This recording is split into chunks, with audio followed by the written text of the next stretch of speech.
Today, I will talk about the sun, which is one of the reasons why we're not dead right now. It also keeps us warm and happy, but I don't think that the sun really enjoys being hot. It has to let go of lots of stuff that escapes through space as a wind that is really, really fast. It only takes a few days before the stuff flies past us here where we live on our blue home, but it changes a lot as it moves along. By the time the stuff gets to us, it's kind of old and probably only looks a little like what left the sun. We want to know about what left the sun because it can tell us something about how a star's outer parts can get so hot that stuff has to escape from it.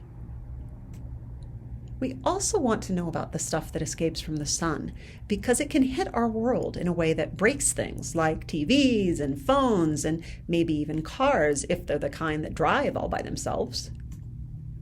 The stuff also causes pretty red and green colored skies that make people say, "Wow!" The problem is that the sun is far away. About 10 times 10 times 10 times 10 times 10 times 10 times 10 times 10 times 10 times 10 times 10 times as far as from one side of my kitchen table to the other. So we have two ways to figure it out. We can fly right up close to the sun and touch the wind where it's still young, or we can take a picture of the young wind from far away. Let's talk about the first way first. There's now a space car that goes really close to the sun. Let's call it touches the sun. There might be a better name than that, but I can't think of the word at the moment. Touches the sun has already gotten more than 10 times closer to the sun than where we are now, and it has found some weird things. Apparently, stuff in the sun's wind can suddenly change the direction it points in a way we didn't expect. Also, one part of the stuff gets really empty up close to the sun. Like we thought maybe it would, but couldn't be sure until touches the sun went up close and checked. And there are things that look like smoke rings that show up all over the place. They can be big, and they can be small. There's another space car that has left our world to go pretty close to the sun, although not quite as close as touches the sun. Let's call this space car Round and Round.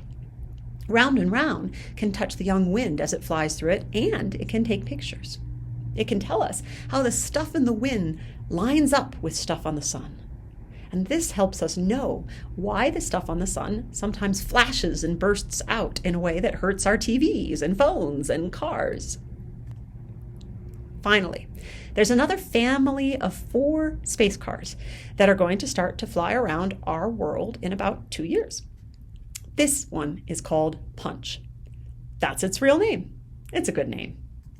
It's supposed to make you think about the big burst of space stuff hitting our world.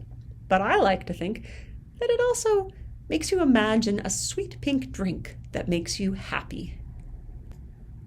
Punch will take bigger, wider pictures of the sun's wind than ever before, from close in to far away. It will tell us where the wind is fast and where it is slow. Also, how the sun's young wind breaks up into a shower of smaller and smaller things. Also, it will tell us about a weird place where stuff doesn't stick to the sun anymore and is free to fly out into space. It will make movies to track the big smoke rings and all the little rings inside them, and will tell us whether they are the kind that could hurt our blue home.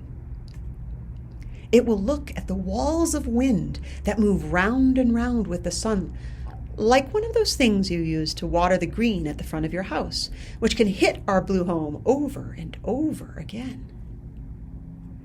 It will look at the wall of wind, let's call it a shock, where it's young near the sun and where it is old far away.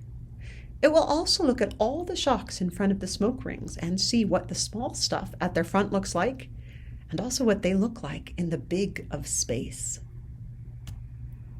It's hard to imagine all the things that we have left to find out about the sun's young wind, but whatever happens, I'm sure that all 3 of these space cars, touches the sun, Round and Round, and Punch, will continue to surprise us with how weird that wind can be.